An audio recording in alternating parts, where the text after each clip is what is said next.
നമസ്കാരം. ആലപ്പി അഷ്റഫ് കണ്ടതും കേട്ടതും എന്ന എൻ്റെ ചാനലിലേക്ക് ഏവർക്കും സ്വാഗതം. ബന്ധങ്ങൾ കണ്ണാടി പോലെയാണ്. അത് ഉടയുന്നത് വരെ എല്ലാവരുടെയും ഒരു മുഖം മാത്രമേ കാണിക്കൂ. ഉടഞ്ഞാൽ ഒരു ചിഹ്നലെങ്കിലും അതിൽ വീണാൽ പിന്നീട് പല മുഖങ്ങളായിരിക്കും അതിൽ കാണിക്കുന്നത്, അതും പല വിധത്തിൽ. സത്യമെന്ന വെളിച്ചത്തെ ഒരു രാത്രിക്കപ്പുറം പ്രകൃതിക്ക് പോലും തടഞ്ഞു വെക്കാനാവില്ല. നടൻ കൃഷ്ണകുമാറിനും കുടുംബത്തിനും ഇപ്പോൾ നേരിട്ടുകൊണ്ടിരിക്കുന്ന ബുദ്ധിമുട്ടുകളും പ്രയാസങ്ങൾക്കും ഇടയിലൂടെ നമുക്കൊന്ന് സഞ്ചരിക്കാം.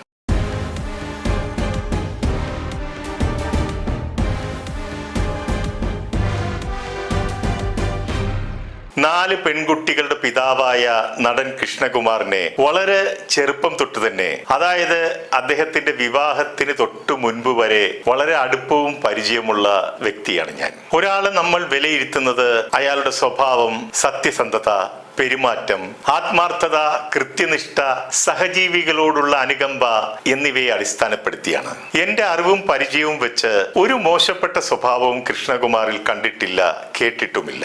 സാധാരണ സിനിമക്കാരുടെ കുഴപ്പം പിടിച്ച പട്ടികയിലൊന്നും അദ്ദേഹം ഇടം പിടിച്ചിട്ടുമില്ല. മദ്യപാനം, മയക്കുമരുന്ന്, പീഡനം, കുതികാൽ വെട്ട്, കുത്തിത്തിരിപ്പ് തുടങ്ങിയ വിവാദങ്ങളിലൊന്നും അദ്ദേഹത്തിന്റെ പേര് ഇടം പിടിച്ചിട്ടുമില്ല. ഒരു പെൺകുട്ടിയുള്ള മാതാപിതാക്കൾ പോലും ആ കുട്ടിയെ പഠിപ്പിച്ച് വളർത്തി വലുതാക്കിയെടുക്കുവാനുള്ള പാട് നാം ഈ സമൂഹത്തിനകത്ത് കാണാറുള്ളതല്ലേ. ആ സ്ഥാനത്ത് ഒന്നും രണ്ടുമല്ല, 4 പെൺകുട്ടികളെയാണ് നല്ല രീതിയിൽ വളർത്തി പഠിപ്പിച്ച് സംസ്കാര സമ്പന്നരാക്കി അവരെ സ്വന്തം കാലിൽ നിൽക്കാൻ പ്രാപ്തിയുള്ളവരാക്കി തീർത്തതെന്ന് ഓർക്കണം. അവരെ 4 പേരെയും സർവതന്ത്ര സ്വതന്ത്രരായിട്ടാണ് അവരുടെ മാതാപിതാക്കൾ വളർത്തിയെടുത്തത്. ഞാനും കൃഷ്ണകുമാറും വ്യത്യസ്ത രാഷ്ട്രീയ കാഴ്ചപ്പാടിൽ വിശ്വസിക്കുന്നവരാണ്. അദ്ദേഹത്തിന്റെ രാഷ്ട്രീയ നിലപാടുകളോടുള്ള വിയോജിപ്പ് നിലനിർത്തിക്കൊണ്ട് തന്നെ പറയാം, ഇപ്പോഴുണ്ടായിരിക്കുന്ന പണം തട്ടിപ്പ് വിഷയത്തിൽ സത്യവും നീതിയും കൃഷ്ണകുമാറിന്റെയും കുടുംബത്തിന്റെയും പക്ഷത്താണെന്ന് ഞാൻ വിശ്വസിക്കുന്നു. ഞാൻ മാത്രമല്ല, ഭൂരിപക്ഷ പൊതുസമൂഹവും അങ്ങനെ വിശ്വസിക്കുന്നവരാണ്.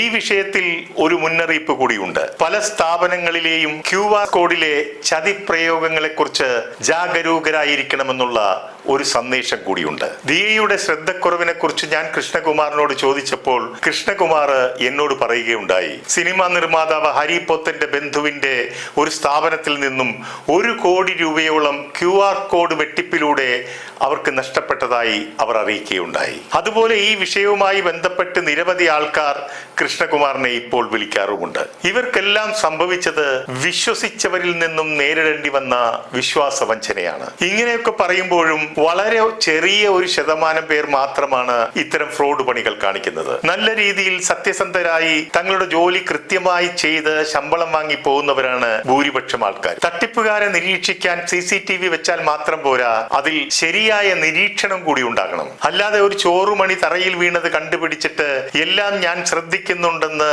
വരുത്തി തീർത്തിട്ട് ഒരു കാര്യവുമില്ലെന്ന് ദിയയ്ക്ക് ഇപ്പോഴെങ്കിലും മനസ്സിലായി കാണുമല്ലോ. കഴിഞ്ഞ എപ്പിസോഡിൽ ഞാൻ നടി റാണി പത്മിനിയുടെ ജീവിത ദുരന്ത കഥ പറയുമ്പോൾ അവരുടെ ആരാച്ചാരായി വന്ന ക്രിമിനൽ ജബ്ബരാജാണ് ആദ്യ നിയമനം നേടിയത്. പിന്നീട് അയാളുടെ ശുപാർശയിൽ വന്നവരാണ് മറ്റ് 2 പേരും. അവസാനം അവർ 3 പേരും ഒറ്റക്കെട്ടായി നിന്നുകൊണ്ട് അവരുടെ പണവും പണ്ടവും ഒപ്പം ജീവനും അപഹരിച്ചുകൊണ്ട് കടന്നു കളഞ്ഞു. ഈ സംഭവം പറഞ്ഞപ്പോൾ ഞാൻ അതൊന്ന് ഓർത്തുപോയെന്ന് മാത്രം. ദിയ കൃഷ്ണയുടെ സ്ഥാപനത്തിൽ നിന്നും 69 ലക്ഷത്തിൽ പരം രൂപയും കുറെ ഓർണമെന്റ്സും അപഹരിച്ചു എന്നതാണ് കൃഷ്ണകുമാർ കൊടുത്തിരിക്കുന്ന പരാതി. അതിന് കൗണ്ടറായി അവിടുത്തെ സ്റ്റാഫായ 3 പെൺകുട്ടികൾ കൊടുത്തിരിക്കുന്ന പരാതിയിൽ പറയുന്നത് തട്ടിക്കൊണ്ടുപോകൽ, ഭീഷണിപ്പെടുത്തൽ, പണാപഹരണം തുടങ്ങിയ ആക്ഷേപങ്ങളാണ് അവർ ഉന്നയിച്ചിരിക്കുന്നത്. സ്റ്റാഫുകളുടെ പരാതി പ്രകാരം കൃഷ്ണകുമാറും ഭാര്യയും അടക്കം 6 പേരുടെ പേരിൽ പോലീസ് ജാമ്യമില്ലാ വകുപ്പ് പ്രകാരം കേസ് രജിസ്റ്റർ ചെയ്തിട്ടുണ്ട്. ഒരുപക്ഷെ ലോക ചരിത്രത്തിൽ ആദ്യമായിട്ടായിരിക്കും 15,000 രൂപ ശമ്പളമുള്ള ഒരു സ്റ്റാഫിനെ ഉടമസ്ഥൻ തട്ടിക്കൊണ്ടുപോയി ഭീഷണിപ്പെടുത്തിയപ്പോൾ ഉടൻ തന്നെ 8 ലക്ഷത്തിൽ പരം രൂപ സെറ്റിൽ ചെയ്യുകയുണ്ടായി. ഈ വലിയ മനസ്സിനെ നാം കാണാതെ പോകരുത്. എല്ലാം ഒത്തുതീർപ്പാക്കി പിരിഞ്ഞതിന് ശേഷം കേസും കൊടുത്തിട്ട് വെളിയിൽ വന്ന് പറയുന്നു, ടാക്സ് വെട്ടിക്കുന്നതിന് വേണ്ടി ദിയയുടെ നിർദ്ദേശപ്രകാരമാണ് QR കോഡ് മാറ്റി അവരുടെ QR കോഡിൽ പണം വാങ്ങിയതെന്ന്. എന്നാൽ കൃഷ്ണകുമാർ പുറത്തുവിട്ട വീഡിയോയിൽ അഹാന ചോദിച്ചപ്പോൾ ഞങ്ങൾ അങ്ങനെ ചെയ്തു പോയി, ക്ഷമിക്കണം എന്ന് പറയുന്നതാണ്. കിട്ടിയ പൈസ നിങ്ങൾ എന്ത് ചെയ്തു എന്ന് ചോദിച്ചപ്പോൾ അത് ഞങ്ങൾ 3 പേരും കൂടി വീതിച്ചെടുത്തു എന്ന്. വളരെ ദയനീയാവസ്ഥയിൽ വിനയത്തോടെ പൂച്ചയെ പോലെ നിന്ന് പറയുന്ന വീഡിയോ നാം എല്ലാം കണ്ടതല്ലേ?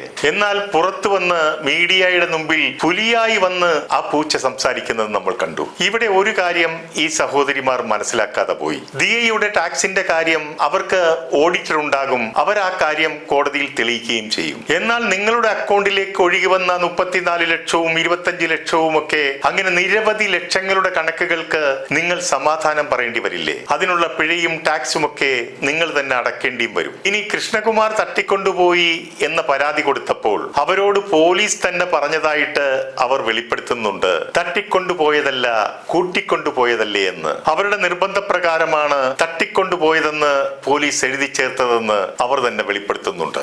കൃഷ്ണകുമാറിന്റെയും ദിയയുടെയും മുൻപിൽ കുറ്റസമ്മതം നടത്തിയത് അവർ ഭീഷണിപ്പെടുത്തി പറയിപ്പിച്ചതാണെന്നാണ് ഈ പെൺകുട്ടികൾ പറയുന്നത്. എന്നാൽ കുറ്റസമ്മതം നടത്തുന്ന വീഡിയോയിൽ ഭീഷണിപ്പെടുത്തൽ നമുക്ക് കാണാൻ പറ്റുന്നില്ല, കുറച്ച് ദേഷ്യപ്പെടലാണ് നമുക്ക് കാണാൻ കഴിഞ്ഞത്. അത് പണം നഷ്ടപ്പെട്ടവരുടെ സ്വാഭാവിക വിഷമത്തിൽ നിന്നുമുണ്ടായ ദേഷ്യപ്പെടലായി നമുക്ക് കാണാവുന്നതാണ്. കൂടാതെ തലേന്ന് രാത്രി ദിയയുമായിട്ടുള്ള ഫോൺ സംഭാഷണം ഇവർ പുറത്തുവിട്ടിരുന്നല്ലോ.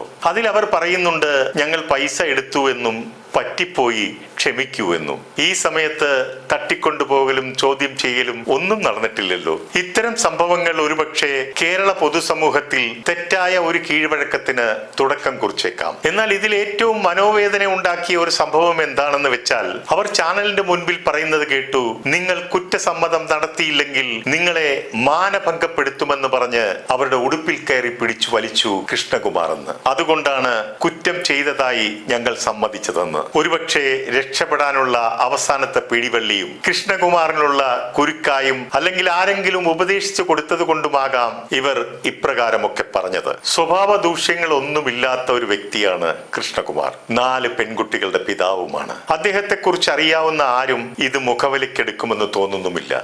മാത്രമല്ല അദ്ദേഹം സ്ത്രീകളെ ബഹുമാനിക്കുന്ന വ്യക്തിത്വമുള്ള ആളുമാണ്. ഇതൊക്കെ കൊണ്ടാണ് ഞാൻ നേരത്തെ സൂചിപ്പിച്ചത് ഇത് തെറ്റായ ഒരു കീഴ്വഴക്കം സൃഷ്ടിക്കുമെന്ന്. കൃഷ്ണകുമാറിന്റെ ഭാര്യയായ സിന്ധു കൃഷ്ണ സ്റ്റാഫായ പെൺകുട്ടികളെ നിങ്ങൾക്ക് സംസ്കാരമില്ല, നിങ്ങൾ ക്രിമിനൽസ് ആണെന്ന് പറഞ്ഞുവെന്നാണ് ഈ പെൺകുട്ടികൾ പറയുന്നത്. ആ പറഞ്ഞത് തെറ്റാണോ ശരിയാണോ എന്നറിയുന്നതിന് കേസിന്റെ സത്യാവസ്ഥ പുറത്തു വരുന്നത് വരെ നാം കാത്തിരിക്കേണ്ടതായി വരും. ഇനി അഥവാ ദിയയുടെ പണം അവർ അപഹരിച്ചിട്ടുണ്ടെങ്കിൽ സിന്ധു പറഞ്ഞതിൽ തെറ്റ് കാണാൻ നമുക്ക് പറ്റുമോ? ഏതായാലും കൃഷ്ണകുമാർ കൊടുത്ത കേസാണ് പോലീസ് ആദ്യം പരിഗണിക്കുന്നതെന്ന് അറിയുന്നു. എന്തായാലും സത്യം തെളിയട്ടെ. ഓൺലൈൻ ട്രാൻസാക്ഷൻ നടത്തുന്നവരും QR കോഡ് ഉപയോഗിക്കുന്നവരും പരിചയമില്ലാത്തവരെ ജോലിക്ക് നിയമിക്കുന്നവരും ഒന്ന് ശ്രദ്ധിക്കുക. വിശ്വാസം അതൊരു വാക്കാണ്. വായിക്കാൻ ഒരു നിമിഷവും, ചിന്തിക്കാൻ ഒരു സെക്കൻഡും, മനസ്സിലാക്കാൻ ഒരു ദിവസവും മതിയാകും. എന്നാൽ വിശ്വാസം നേടിയെടുക്കുവാനും തെളിയിക്കുവാനും ചിലപ്പോൾ ഒരു ജീവിതകാലം തന്നെ മതിയായെന്ന് വരില്ല. അധർമ്മപക്ഷത്ത് നിന്നും ജയിക്കുന്നതിലും നല്ലതാണ് ധർമ്മപക്ഷത്ത് നിന്ന് പരാജയപ്പെടുന്നത്. നിർത്തുന്നു.